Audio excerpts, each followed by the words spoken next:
back, everybody. We're once again joined by Dr. Timothy Quinn. He practices family medicine in Ridgeland. And doctor, with football season in full swing, we're talking a little bit about concussions. First of all, let's start off with the basics. What is a concussion? Well, basically, a concussion is a traumatic brain injury, and it's when there's blunt trauma to the head and the brain moves inside the skull, causing injury to the brain.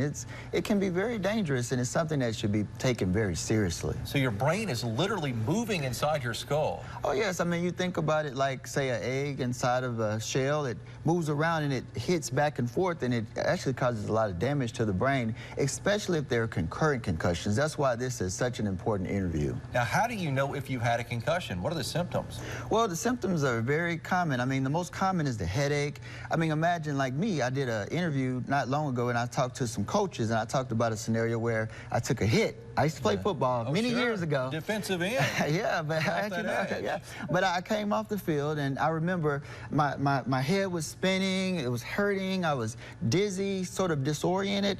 But I do remember the coach asking me, "Are you okay?" And I told the coach, "I'm good," but I really wasn't good. And that's the big problem with concussions in American high school sports today.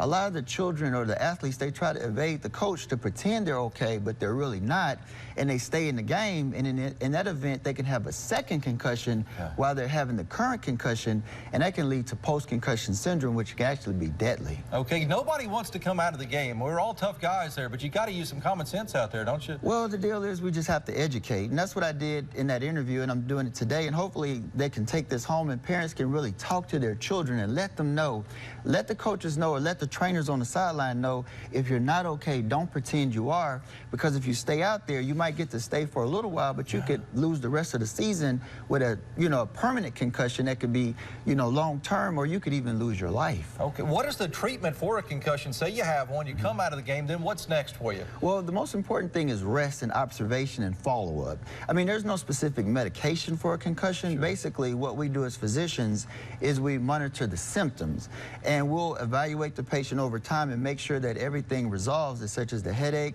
But children can also exhibit irritability, depression, problems concentrating in school, and so on and so on. But the most important thing is not to stay in sports while they're under concussion symptoms. They should rest and, allow their brains to heal so that they won't have that second concussion while they're currently under a concussion, which can actually be very dangerous. I've heard about cognitive rest, too. What is that exactly? Yeah, that's very important. I learned a lot about that in my research recently.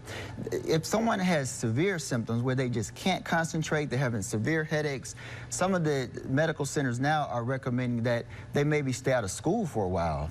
Don't extend their brains to have to concentrate a lot and study. Just take a break and let your brain rest so that it can heal properly, and that's the safest way to go. All right, and most concussions, you can heal up from and make a 100% recovery, can't you? Oh, yes. I mean, in most cases, concussions, they heal, self-resolve over time. Now, some could be minutes, some could be hours, some could be days, weeks, or even years. It just depends on each individual symptom. But the take-home message is if someone is having a concussion, they should be evaluated, after, get out of the game. Don't stay in the game. Get out of the game and be evaluated later to make sure it's resolved, and don't interplay until it has resolved, because the danger is a person that has a concussion and continues to play and do all these things and has a second concussion or even a third, and that can lead to chronic brain damage. All right, Dr. Quinn, good to know. Come on out of the game, tough guys. Well,